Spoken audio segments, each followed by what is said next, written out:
अलावा new parliament के अंदर एक दीवार है जहाँ पर अखंड भारत का नक्शा बनाया गया है। मोदी बहुत चालाक आदमी है, मोदी सियासतदान है, चाय बेचता था सियासतदान बन गया, मजा आया ना। चाहता है जो हमारे पानी को बंद करेगा हम उसकी सांस बंद कर दें। के लिए असल कौन सी जमात ने काम किया हुआ है? अंकल रो क्यों रहे हैं? अंकल रो पड़े हैं यहाँ पर, उनसे मतलब ये बोलते हुए कि रिक्शे वाले की कोई इज्जत नहीं है। अंकल मेरे पास अल्फाज नहीं है। ऐसा मुल्क चाहते थे हम कि 75 सालों में जो हो गया। कह रहा हूँ कि अपना मुल्क लगता ही नहीं। आज डेढ़ कुछ है, सुबह कुछ है, रात को कुछ। 75 सालों में नहीं बना तो अब क्या फ्यूचर बनेगा? ये तो अल्लाह ताला चला रहा है इस मुल्क को।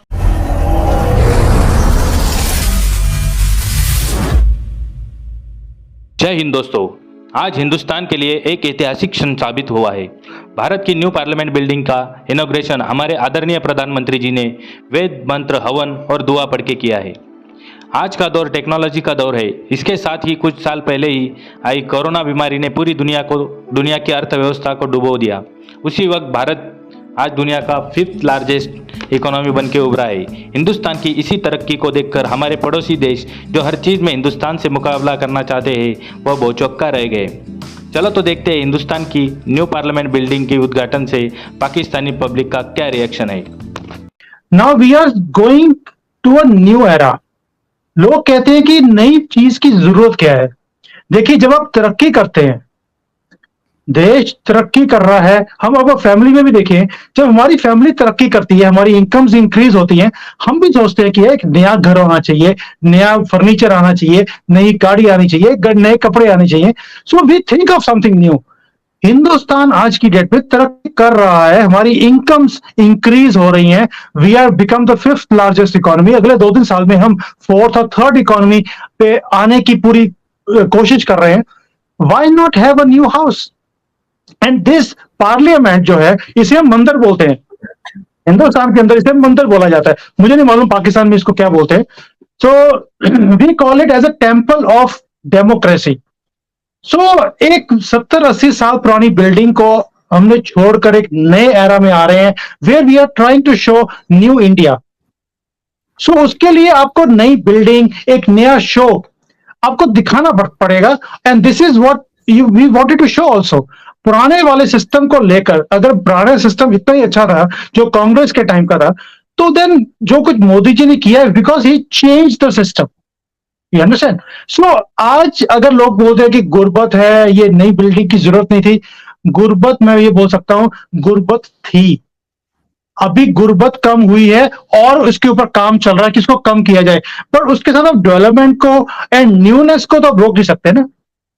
ये जो है स्टेटमेंट की गुर्बत है तो हम कोई भी चीज नहीं ना करें, दैट मीन्स एक गुर्बत है तो हम नई सड़कें भी ना बनाएं। आज मोदी जी पूरे हिंदुस्तान में जितनी स्पीड पर सड़कें बना रहे हैं, रेलवेज का काम चल रहा है, पोर्ट्स बन रहे हैं, एयरपोर्ट्स बन रहे हैं, तो फिर उनको उसके ऊपर भी ऑब्जेक्शन होनी चाहिए कि भाई इतनी गरीबी के टाइम पर आप 100 लाख करोड़ रुपए government is spending on infrastructure. आप कहेंगे कि यार इतना पैसा इंफ्रास्ट्रक्चर की लगाने की जरूरत नहीं थी, आप गरीबों में बांट देते। This is not a genuine comment कि भाई गुर्बत है तो नई बिल्डिंग बनाने की जरूरत क्या थी। No, it was a need of the our.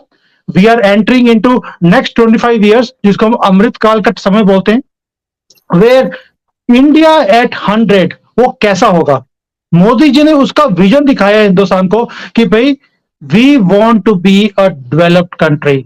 हम एक विकसित देश, जैसे आज अमेरिका, इंग्लैंड है, वैसा ही देश हम इंडिया को देखना चाहते हैं जब हम 100 साल अपने आजादी के पूरे होंगे। उसके लिए आपको सिंबल्स भी वैसे चाहिए होते हैं। ये आपको पार्लियामेंट, ये हिंदुस्तान का बनाया हुआ, this is by the people, build by people of India, architect of India, for the people of India. ये एक ऐसी चीज है जिसके ऊपर गर्व करना चाहिए। बट क्या करें, ऑपोजिशन के लोग हैं, उनका काम ही है। ऑपोजिशन और गवर्नमेंट को मैं हमेशा सोचता हूं जैसे सास बहू का रिलेशनशिप होता है ना, कि बहू जितनी मर्जी अच्छी हो, जितना मर्जी अच्छा काम करे, सास को कभी उसमें कुछ गुण दिखेगी नहीं। वो बाद में यही बोलेंगे, वो लोग पूछते भी हैं भाई इसमें प्रॉब्लम क्या है बहू में। कहते हैं यार, जैसे हिंदुस्तान में बोलते हैं, ये ना आटा बड़ा घूमती जब तो हिलती बहुत है। भी आपको कुछ ना कोई उसमें कसूर निकालना ही है। लेकिन सर कभी सास भी बहू थी, आपने तो देखा ही होगा टीवी सीरियल, आपके बहुत चला। दुनिया की 85% GDP, 75% global trade, almost 2/3 of global population जो है वो केवल एक इस फोरम के देशों का है अपना। और इन 19 सबसे बड़ी इकोनॉमीज के साथ साथ यूरोपियन यूनियन उसमें ज्वाइन करता है 20वां। और इस बार जो समिट मीटिंग होने वाली है दिल्ली में, उसमें ऐसा माना जा रहा है कि करीब जो 20 मेंबर तो आएंगे ही, उसके साथ 9 और गेस्ट कंट्रीज होंगे और शायद 14 इंटरनेशनल ऑर्गेनाइजेशंस जैसे WHO या WTO, आसियान वगैरह उसमें शामिल होंगे। पार्लियामेंट हमारा अभी है, ये करीब 100 साल पुरानी बिल्डिंग है लगभग। इसके आर्किटेक्ट लुटियंस और बेकर थे, ये दोनों ब्रिटिश आर्किटेक्ट थे, इन्होंने ये बनाई थी।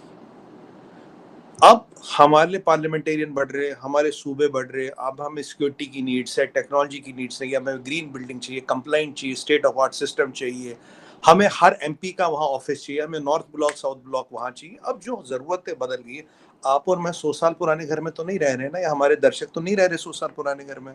ना आप 100 साल पुराना फोन यूज करें, ना मैं यूज करता हूँ, सब नए फोन यूज करते हैं।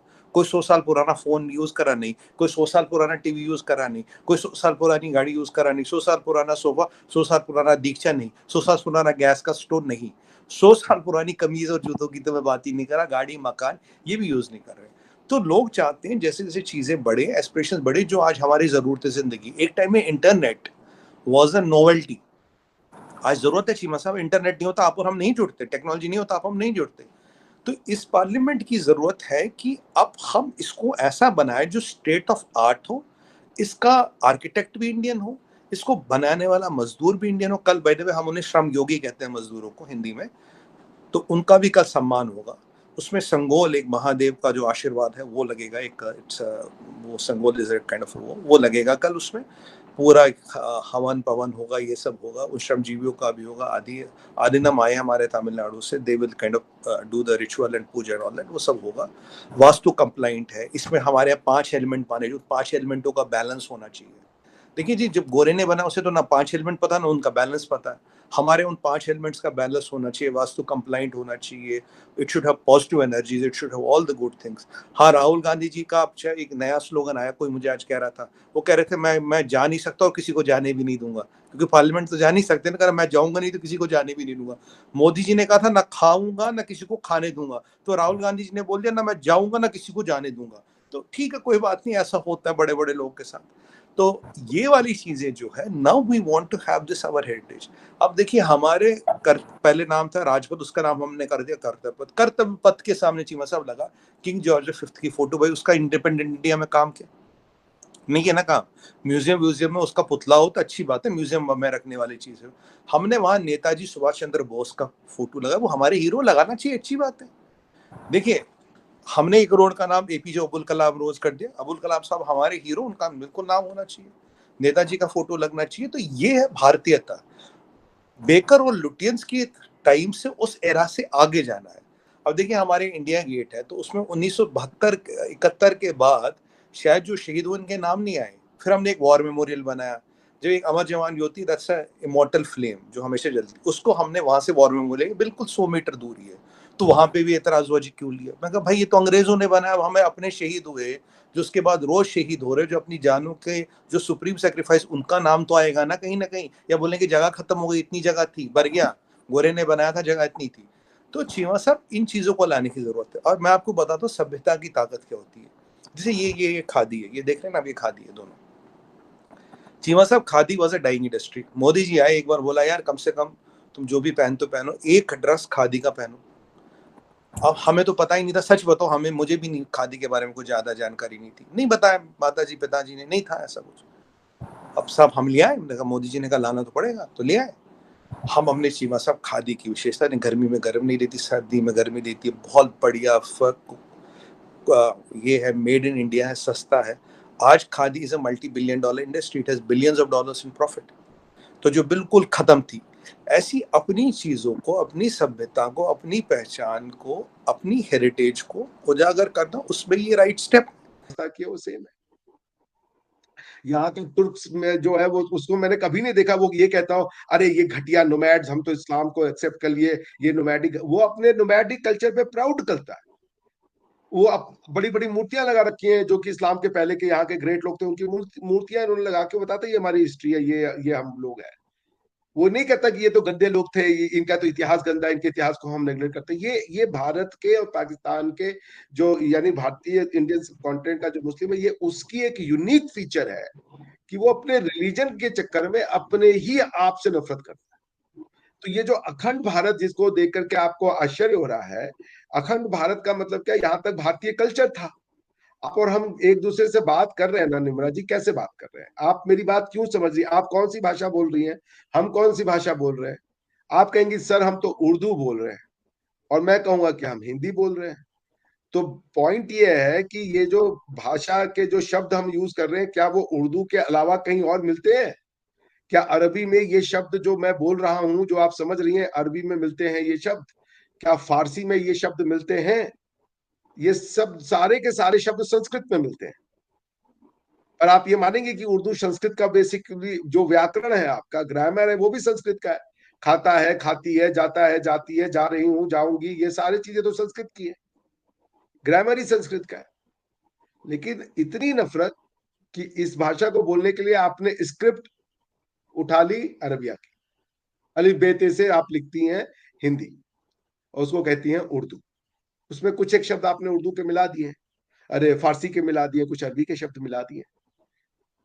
100 में से 20 शब्द ही आपके अरबी के हैं, बल्कि आपके तो और भी कम हो, क्योंकि आपकी तो एकदम हम लोग एक ही तरीके से बोलते हैं। अब आप माफी को क्षमा को माजरत बोल देंगी, माफी बोल देंगे, ऐसे 20% शब्द अलग इधर उधर हो गए, वो हमने भी एक्सेप्ट किया हुआ है। और अंग्रेजी में आप देखें, अंग्रेजी की डिक्शनरी में हर साल नए शब्द इंक्रीज होते हैं, जुड़ते हैं। हर साल वो लोग एक दो नए शब्द दूसरे भाषा का लेके जोड़ देते हैं। जैसे पंडित, पंडित वर्ड आजकल अंग्रेजी में भी यूज होता है। अब वैसे ही रेलवे स्टेशन, ये हिंदी में भी यूज होता है। क्योंकि भाई ये चीजें समय के साथ इनका क्रिएशन किया गया, तो उनका नया वर्ड आप अपनी भाषा में लाए। इससे अच्छा जब वो वर्ड किसी भाषा में आ गया, और भाषा का पर्पस क्या है, कम्युनिकेट करना। तो अखंड भारत आप जिसको कह रही हैं, ये मुझे समझ में नहीं आता कि पाकिस्तान की जनता को अखंड भारत से क्या समस्या है? अखंड भारत का मतलब घर जाएंगे घर वाले परेशान। हम कौन से मुसलमान हैं? ईद आती है, हम चीज़ें महंगे करती है। हम कौन से मुसलमान हैं? रमज़ान मुबारक आता है तो हम महंगी चीज़ें करते थे। हम कौन से मुसलमान? मुसलमान तो ये नाम के मुसलमान है बेटा, ये नाम के मुसलमान ही रह गए। मुसलमानों वाला काम कोई भी है ही नहीं हमें। कोई भूखा है तो भूखा है, वो हमसाया भी नहीं पूछता। अब तो ये हालात है, कोई बहन भाई भी नहीं पूछता। मुसलमान हम नाम के रह गए। इन्होंने हर बंदे को परेशान करके रख दिया है। चैनल को सब्सक्राइब करो पहले, हाँ जल्दी करो। मुझे पता है कि आप लोग नहीं करते, वीडियो देखते हो लेकिन सब्सक्राइब नहीं करते। लाल कलर का बटन नहीं से दबाओ, जल्दी दबाओ।